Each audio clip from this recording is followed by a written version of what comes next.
삶과 예수 그리스도는 누구인가? 저는 예수를 믿고 구원받으라는 말씀을 듣고 교회에 나오기 시작했습니다. 그런데 그분을 믿고 구원받으려면 그분이 어떤 분인지 알아야 되는데 예수님에 대해 잘 모르겠습니다. 예수님에 대해 자세히 알려주십시오. 첫 번째, 예수 그리스도는 본래 하나님이셨습니다. 태초에 말씀이 계시니라 이 말씀이 하나님과 함께 계셨으니 이 말씀은 곧 하나님이시니라. 예수 그리스도는 성자 하나님으로서 본래 하나님이셨습니다. 요한은 이것을 로고스, 곧 말씀이라고 표현했습니다. 중요한 것은 본래 예수 그리스도가 인간이 아니셨고 하나님이셨다는 것입니다. 또한 아버지여 창세전에 내가 아버지와 함께 가졌던 영화로서 지금도 아버지와 함께 나를 영화롭게 하옵소서. 예수 그리스도는 이 우주 만물이 창조되기 전부터 이미 성부 하나님과 함께 계셨습니다. 하나님으로서 성부 하나님과 같은 영화를 누리고 계셨습니다. 삼위일체론을 나중에 또 배울 텐데 우리가 하나님을 아버지라 부르잖아요. 그게 성부 하나님이라고 보통 하는 거고 우리가 믿고 있는 예수님을 성자 예수님이라 그래요. 그래서 성부 하나님, 성자 예수님, 성령 하나님 이 세 분이 한 분이시다. 이게 삼위일체론이거든요. 한 분이시지만 또 서로 각각 인격과 위격을 갖고 계시다. 이 부분은 성경의 말씀과 가르침들을 종합해서 살펴보면은 이렇게 하나님이 삼위일체분으로 계시다는 사실을 우리가 알 수 있어요. 삼위일체론에 대해서는 우리가 머리로 이해할 수 없어요. 이해할 수 있는 부분이 아니라서 우리가 알고 있는 한 성경적인 가르침대로 가르치고 그것을 받아들이는 거예요. 너무 쉽게 이해시키기 위해서 설명하다 보면은 잘못되게 설명하는 부분이 많고 그렇기 때문에 또 나중에 이런 부분은 좀 더 조금씩 더 깊게 살펴볼 거예요. 우리가 앞서서는 성부 하나님에 대해서 우리가 하나님 아버지라고 부르는 그분이 어떠한 분이신지 배웠고 오늘은 우리가 우리의 구세주라고 믿고 영접하는 예수님은 어떠한 분이신가에 대해서 배우는데 예수님은 첫 번째로 하나님과 동등되신 분이라는 거예요. 여기 앞에서는 예수님이 곧 하나님이시다 이렇게 배웠는데 성자 하나님이니까 하나님이 맞아요. 그런데 조금 더 구별되기 쉽게 이야기하자면은 하나님과 동등되신 분이시고 하나님의 하나밖에 없는 독생자 외아들이세요. 우리도 하나님을 아버지라 부르니까 하나님의 아들들, 자녀들이잖아요. 근데 우리는 친자녀가 아니에요.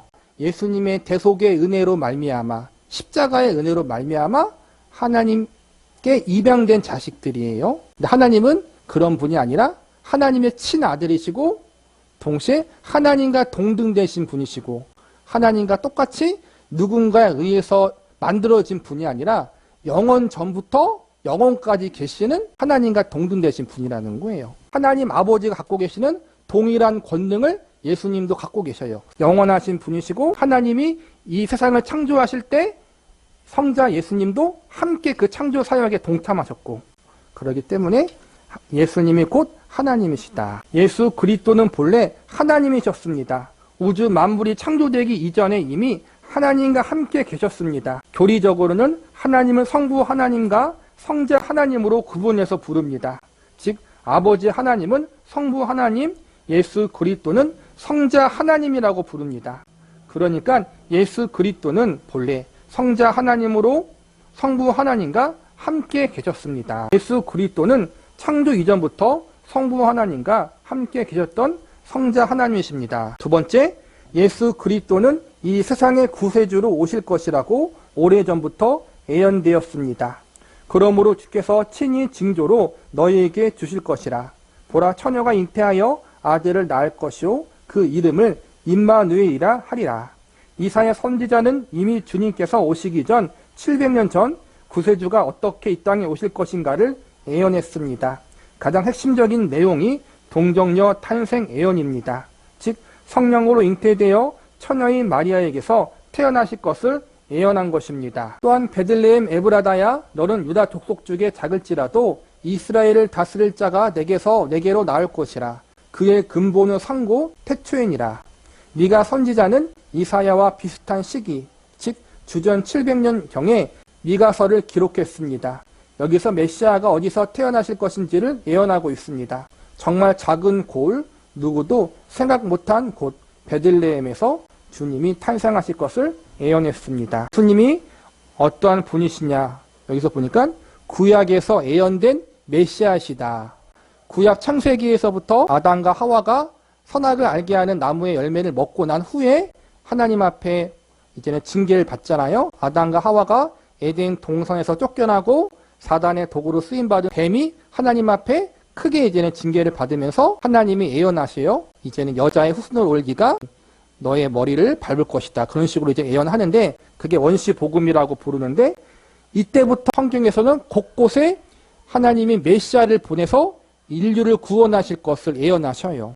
지금 나왔던 것처럼 이런 내용도 있고 이사야서, 미가서 말고도 수많은 구약 말씀에서 곳곳에서 메시아가 구세주로 오신다라는 걸 이제 이야기하는데 신약에 들어와서 복음서에 들어와서 그분이 바로 예수님이다라는 것을 확실하게 이제는 알려주는 거예요. 구약 성경 말씀과 신약 성경 말씀은 서로 연결되어 있어요. 구약 성경 말씀은 예수님이 오실 것을 예언했고 신약 성경은 그 예언이 성취되어서 오신 예수님에 대해서 이야기하는 거거든요. 앞으로 오실 예수님과 이미 오신 예수님. 그게 구약과 신약 성경 말씀이 서로 동일하게 연결되어 있는 부분. 그것을 이야기하고 그 예수님은 그냥 갑자기 나타나신 분이 아니라 이렇게 구약 성경 말씀을 통해서 더 본질적으로 이야기하자면 하나님이 태초부터 예수님을 이 땅의 메시아, 구원자로 보낼 것을 계획하시고 이렇게 구약 성경 곳곳의 말씀에서 우리에게 알려주고 계시다라는 거예요. 예수님은 구약에 예언된 메시아이고 구세주시다. 이걸 지금 배운 거예요. 예수 그리스도는 이 땅에 오실 거라고 구약 성경에 셀 수 없을 정도로 많이 예언되어 왔습니다. 특히 예수님이 오시기 전 700에서 800년경에 집중적으로 300여 회나 예언되었습니다. 대표적으로 동정저 몸에 태어나실 것과 베들레헴에서 태어나실 것이라고 구체적인 장소까지 예언되어 있습니다. 수많은 예언자를 통해서 이 땅에 오실 예수 그리스도에 관해 다양한 모습들이 예언되었습니다. 예수 그리스도는 이미 구약 시대에 이 땅에 오실 것이 예언되었습니다. 즉 하나님께서 이미 예수 그리스도를 이 땅의 구세주로 보내실 것을 알려주신 것입니다. 세 번째, 예수 그리스도는 약속된 대로 이 땅에 오셨습니다. 오늘날 다윗의 동네에 너희를 위하여 구주가 나셨으니 곧 그리스도 주시니라. 천사가 목동들에게 기쁜 소식을 전하면서 한 말입니다. 바로 다윗의 동네 베들레헴의 메시아, 즉 그리스도가 탄생하셨다는 빅뉴스를 전한 것입니다. 다시 말해서 이미 미가 선지자를 통해 예언되었던 그대로 구세주가 이 땅에 오셨다는 것입니다. 또한 말씀이 육신이 되어 우리 가운데 거하심에 우리가 그 영광을 보니 아버지의 독생자의 영광이요 은혜와 진리가 충만하더라. 태초에 하나님과 함께 계시던 그 말씀, 곧 성자 하나님께서 인간의 몸을 입고 이 세상에 오셔서 우리 인간과 함께 계시게 되었다는 것입니다. 이것을 신학에서는 선육신이라고 부릅니다. 즉 하나님이시던 분이 인간이 되셔서 이 세상에 오셨다는 것입니다. 예수님은 구약에 예언된 메시아, 구원자였고 구약에 예언된 것으로 끝나지 않고 실제로 이 땅에 역사 가운데 오셨다라는 거예요. 하나님이 말씀하셨던 그 예언이 이루어졌다라는 거예요. 이것을 우리는 성육신 사건 혹은 예수님의 처음 이 땅에 오신 사건이니까 초림 사건이라고 불러요. 우리가 12월 25일 날 성탄절을 기념하잖아요. 그게 예수님이 이 땅에 성육신하신 사건을 기념하는 날이 성탄절이에요. 성탄절. 예수님의 탄생하심. 날짜는 사실은 12월 25일이 아닐 수도 있지만 그렇게 우리가 한 날짜를 정해서 기념하면서 이 땅에 오신 예수님을 이제는 찬양하고 경배하고 또 이 땅에 예수님을 보내신 하나님 앞에 감사하는 날이 성탄절이에요. 예수 그리스도는 약속대로 인간이 되셔서 이 세상에 오셨습니다.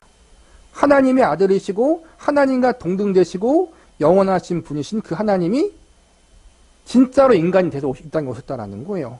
잠깐 그냥 변신해서 오신 것이 아니라 우리 인간이 되셔서 우리 인간이 가진 모든 죄를 대신 속죄하기 위해서 구약의 제사에서 보면은 제사법이 있는데 우리가 사람이 죄를 지으면 동물을 죽여서 동물을 대신해서 우리의 죄가 용서받았어요.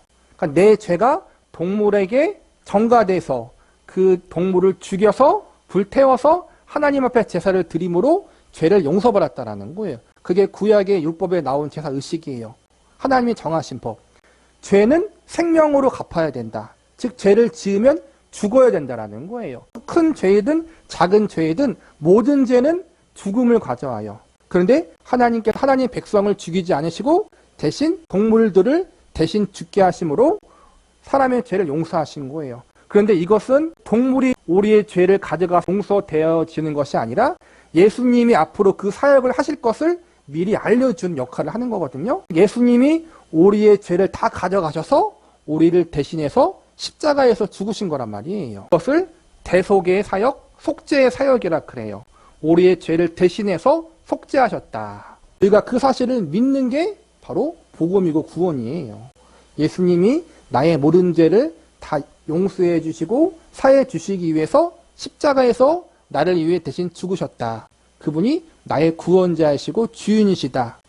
이 내용이 복음의 내용이고 이거 우리가 믿음으로 받아들이는 게 구원이에요. 네 번째, 예수 그리스도는 30년간 사생애를 사셨습니다. 그 부모가 해마다 유월절을 당하면 예루살렘으로 가더니 예수께서 12살 될 때 저희가 이 절기의 전례를 좇아 올라갔다가 이 땅에 아기 탄생하신 예수님은 여느 아이들처럼 1살, 2살 나이를 먹으며 성장해 가셨습니다. 그리고 그 나이에 걸맞는 모습으로 사셨습니다. 또한 예수는 그 지혜와 그 키가 자라가며 하나님과 사람에게 더 사랑스러워 가시더라.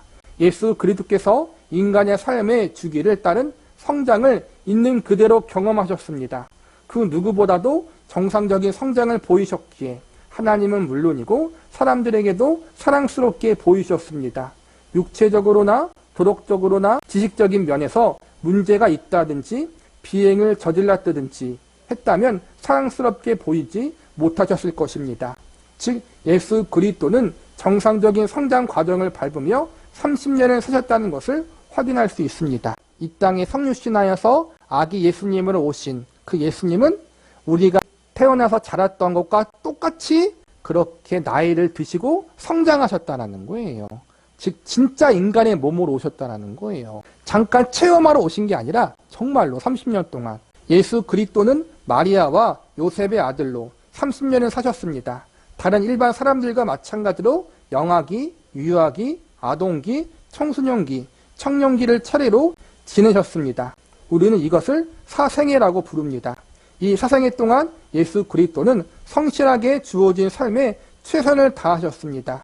예수 그리스도는 세상에 오셔서 30년 동안 개인적인 삶을 성실히 사셨습니다. 이 부분을 왜 공부하냐면은 사실이기도 하지만 잘못된 믿음을 가진 사람, 이단들 혹은 자유주의 교회나 성도들은 이 사실을 부인하거든요. 예수님이 이 땅에 오신 것도 부인하고 정말 이 땅에서 인간으로 이렇게 30년 동안 우리처럼 살아왔다는 것을 부인해요. 그죠? 예수님의 정신만 중요하지 예수님이 이 땅에 진짜 오신 게 중요하지 않다. 의미만 중요하다. 그렇게 여기는 게 이제는 이단자들과 자유주의자들인데 성경은 그렇게 가르치지 않고 예수님은 정말로 이 땅에 오셔서 우리와 동일한 삶을 사셨다. 오히려 우리보다 더 어려운 삶을 사셨어요. 왜냐하면 요셉과 마리아는 가난한 사람이었거든요. 전승에 따르면 아버지 요셉이 일찍 죽었어요. 그래서 엄마 마리아와 동생들을 예수님이 부양했다고 그렇게 전승으로 내려오거든요. 목수로서 장남이잖아요. 장남으로서 그렇게 가족을 부양하셨다. 그만큼 우리 인간의 어려움을 다 아신다라는 거예요. 그 예수님이. 다섯 번째, 예수 그리스도는 3년간 공생애를 사셨습니다. 이에 12를 세우셨으니 이는 자기와 함께 있게 하시고 또 보내사 전도도 하며 귀신을 내쫓는 권세도 있게 하려 하심이로라. 예수 그리스도는 공생애를 시작하시면서 제자들을 택하시고 부르시어 저들을 훈련시켰습니다. 장차 이 땅에 그리스도의 사역을 이어갈 준비를 하신 것입니다.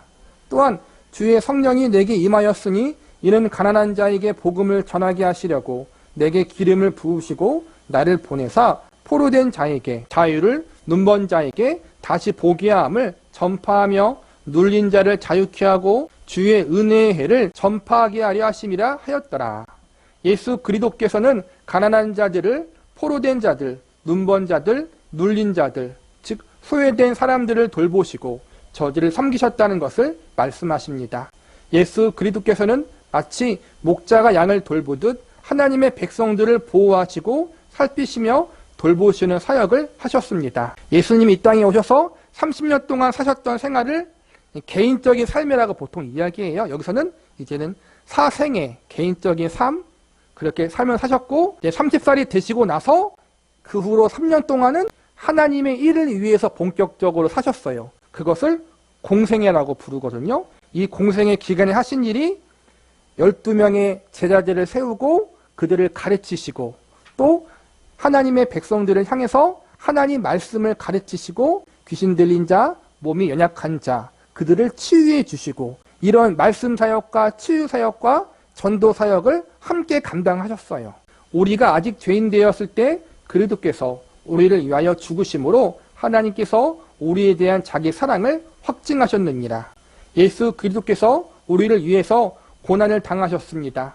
우리가 담당해야 할 죄값을 대신 치르기 위해 십자가에 달리셔서 우리를 대신하여 죽으셨습니다. 즉 대속의 죽음을 죽으신 것입니다. 그래서 우리가 죄 사함을 받을 길을 여신 것입니다. 아까 말한 것처럼 구약의 제사 의식을 말했죠.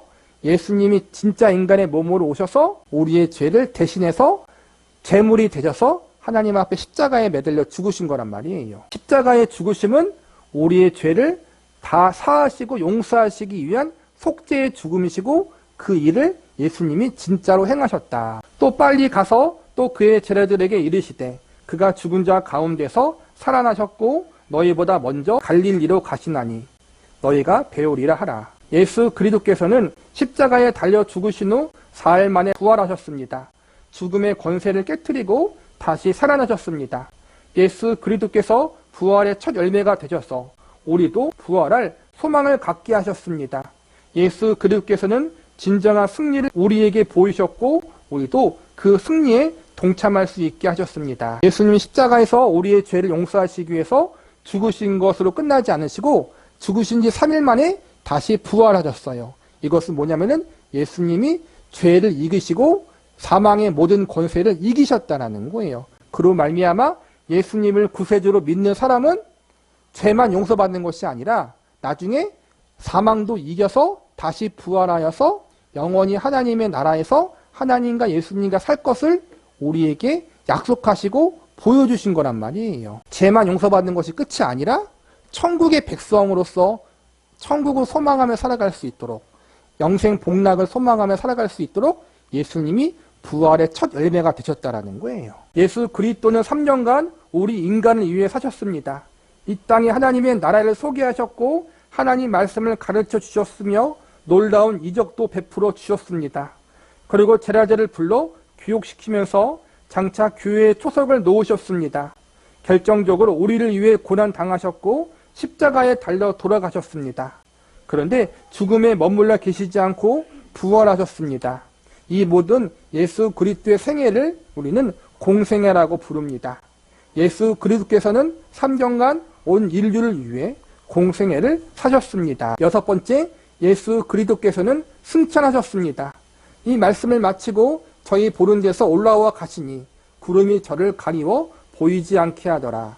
예수 그리스도께서 부활하신 후 40일 동안 이 땅에 계시면서 많은 이들에게 새 소망을 주셨고 신앙 공동체를 믿음 가운데 든든히 세우신 뒤에 보혜사 성령을 대신 보내실 것과 장차 다시 오실 것을 약속하시고 하늘로 들러 올라가셨습니다. 곧 승천하신 것입니다. 이로써 예수 그리스도께서 33년간의 사상애와 공생애를 통해 인간의 구원의 대업을 완성하시고 다시 하나님 보다로 복귀하신 것입니다. 예수님이 이 땅에 오신 이유가 뭐예요? 예수님의 이름, 예수라는 자체가 우리를 죄에서 구원하신다라는 의미가 있는 거거든요. 우리를 죄에서 구원하시기 위해서 이 땅에 오신 거예요. 즉 우리를 죄인이 아니라 하나님의 백성과 자녀로 만드시기 위해서 오신 거란 말이에요. 그 사역을 33년 동안 이 땅 사시면서 다 감당하셨잖아요. 십자가에서 감당하시고 다시 부활하심으로 모든 하나님의 사역을 감당하신 다음 하나님의 우편이신 하나님 곁으로 올라갔다라는 거예요. 그걸 우리는 승천이라고 하거든요. 십자가에 죽으시고 부활하신 예수님은 지금 하나님 우편에 계시다라는 거예요.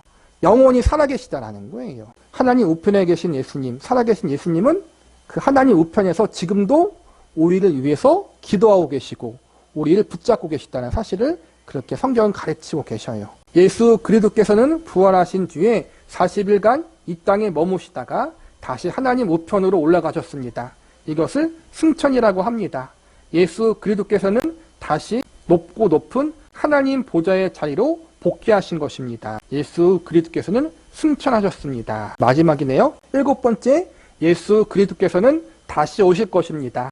가로되 갈릴리 사람들아 어찌하여 서서 하늘을 쳐다보느냐. 너희 가운데 하늘로 올라오신 이 예수는 하늘로 가신 본 그대로 다시 오시리라 하였느니라. 승천하신 예수 그리스도를 바라보고 있던 제자들과 신자들에게 천사가 전한 말입니다. 예수 그리스도께서 그들이 본 것과 같은 모습으로 다시 이 땅에 오실 것이라는 약속입니다. 이것이 재림입니다. 예수 그리스도께서 이제 역사를 심판하시는 심판주로 다시 재림하실 것입니다. 예수님이 이 땅에 초림하시고 성육신하신 사건은 우리를 죄에서 구원하시기 위해서예요. 그래서 33년 동안 이 땅에 사시면서 하나님의 사역을 다 이루셨잖아요. 그런데 이제는 하늘로 올라가셨어요. 다시 오실 거예요. 재림이라고 그래요. 그때는 구원의 하나님으로 오시는 것이 아니라 심판의 하나님으로 오신다라는 거예요. 이 심판은 뭐냐면은 예수님을 믿지 않는 자들을 심판하신다라는 거예요. 이 세상을 심판하시고 예수 믿지 않는 자를 심판하시고 그리고 모든 죄악의 근원들을 심판하시고 악한 세력들, 사탄과 마귀도 다 심판하시러 오신다는 거예요. 그때가 재림, 우리가 종말이라고 부르죠 보통. 우리의 믿음의 소망은 사실은 예수님을 나의 구세주로 믿고 영접하는 것도 포함되고 동시에 예수님이 다시 이 땅에 오셔서 모든 걸 심판하실 것을 믿는 것도 포함돼요. 예수님을 재림을 사모한다라는 얘기를 하면은 이것을 천국을 사모한다라는 얘기로 보통 그렇게 이야기 표현하죠. 우리가 예수님을 만나는 방법은 두 가지예요. 우리가 이제는 살다가 죽을 거 아니에요, 다. 나이를 먹어 죽든지, 사고를 당해 죽든지, 병에 걸려 죽든지, 언젠가 다 죽어요. 죽으면 우리의 영혼이 하늘로 가기 때문에 거기서 이제는 하나님과 예수님을 만나게 될 것이고, 근데 우리가 살아있을 때 예수님이 재림하시면 그때 살아서 예수님을 만나게 될 거예요. 근데 중요한 것은 하나님의 백성들, 예수님을 구세주로 믿고 영접한 사람들은 죽어서 천국에 가서 예수님을 만나든지 혹은 살아서 예수님의 재림하실 때 만나든지 어느 때 만나든지 상관없이 우리는 정죄의 심판을 받지 않고 사랑의 심판을 받아요. 정죄의 심판은 뭐냐면은 우리의 죄를 가리는 거예요. 너가 얼마큼 죄를 지었구나 해가지고 재판을 받는 거고, 사랑의 심판은 뭐냐면은 우리에게 상급의 심판을 주신다라는 거예요. 그래서 예수 믿는 자들은 죽음이나 혹은 예수님의 재림에 대한 종말을 너무 두려워할 필요가 없어요. 이단과 사이비들은 어때요? 예수님의 재림과 종말을 두렵게 만들잖아요. 그래서 어떻게 해요? 재산 다 팔아라. 너희가 이제는 회사 가지 말고 직장 가지 말고 다 기도원에 모여라. 그런 식으로 막 하잖아요, 막. 그래서 나중에 신천지 같은 데를 보면은 다 가족까지 버리고 신천지 공동체에 들어가잖아요. 그건 잘못된 거예요.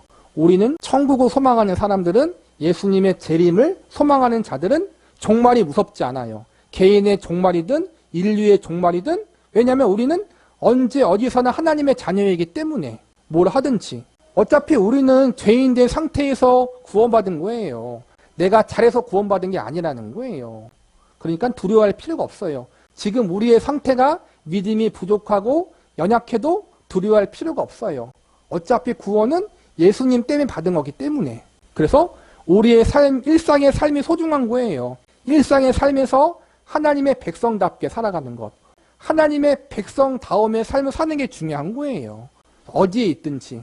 그렇게 하나님의 백성답게 살면서 믿음으로 인생을 살면 돼요. 그러다가 혹시나 내가 개인적인 생명, 개인적인 종말을 당한다 하면은 천국에 가서 주님을 만나는 것이니까 감사한 것이고, 살아서 예수님 만나면은 살아서 만나니까 감사한 것이고, 그래서 개인적인 종말이나 인류의 마지막 종말이나 우리는 두려워할 필요가 없다. 꼭 교회에 나가서 기도회 하면서 예수님의 종말을 기다릴 필요가 없다는 거예요. 여러분이 잠을 자든 회사에서 일을 하든 밥을 먹고 있든 TV를 보고 있든 화장실에 있든 뭘 하든지 상관없다는 거예요. 거기서 하나님 백성답게 살면 되는 거예요. 마무리 나눔터. 한 시인이 예수 그리스도를 통한 하나님의 사랑을 다음과 같이 설명했습니다.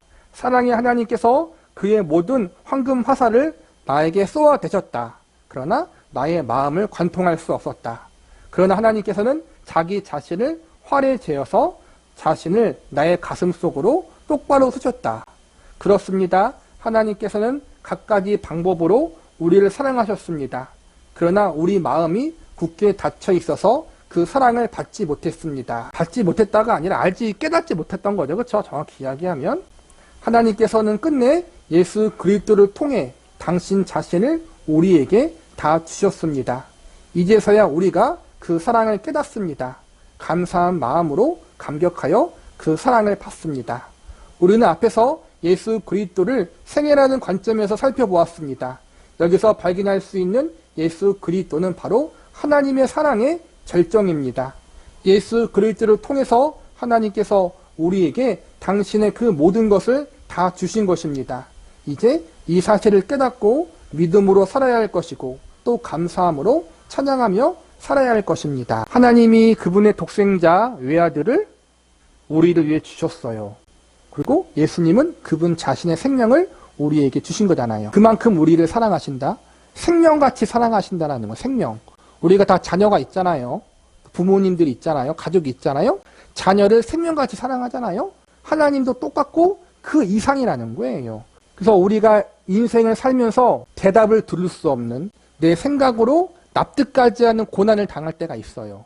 욥처럼, 요셉처럼 사랑하는 이를 먼저 떠나보내는 아픔을 겪을 수도 있고 또 물질적으로 큰 어려움을 당할 수도 있고 또 건강적으로 크게 아픔을 겪을 수도 있고 그런데 내가 아무리 생각해봐도 이런 고난을 당할 만큼 잘못을 한 적도 없는데 하나님께서 이런 고난들을 허락하실 때가 있다는 거예요. 그럴 때 우리는 회의가 들잖아요. 시험에 들잖아요. 하나님이 살아계시는가? 하나님이 살아계시면 나에게 이렇게 말도 안 되는 고난을 왜 주시는가? 믿지 않는 사람들은 우리보다 더 잘 사는데 나는 이렇게 고난이 많은가? 이것 때문에 하나님께 기도해도 하나님이 나한테 답을 주지 않아요. 그래서 시험에 들어요. 그럴 때 이걸 기억하라는 거예요. 하나님은 우리를 우리 자신이 우리의 자녀를 사랑하는 것보다 우리가 우리 가족을 사랑하는 것보다 나를 더 사랑하신다. 그 증거가 뭐냐면은 그분의 독생자 외아들 예수 그리스도의 생명을 우리를 위해서 주셨기 때문에 그 하나님이 나에게 허락하신 거라면은 다 이유가 있어요. 그 이유를 다 몰라도 그 이유는 그 목적은 선한 것이다. 결국엔 내가 하나님만 바라보고 의지할 수 있도록 만들기 위해서다. 천국을 소망하는 하나님의 백성이 되도록 하기 위해서다라는 사실을 기억하면서 우리에게 그러한 시험이 올 때 정말 모든 걸 버리고 싶고 떠나고 싶은 그런 회의가 들 때 이걸 기억하라는 거예요. 하나님은 예수님의 생명을 우리에게 주신 분이시다. 그걸 기억할 때 우리는 어떠한 상황 속에서라도 감사할 수 있다.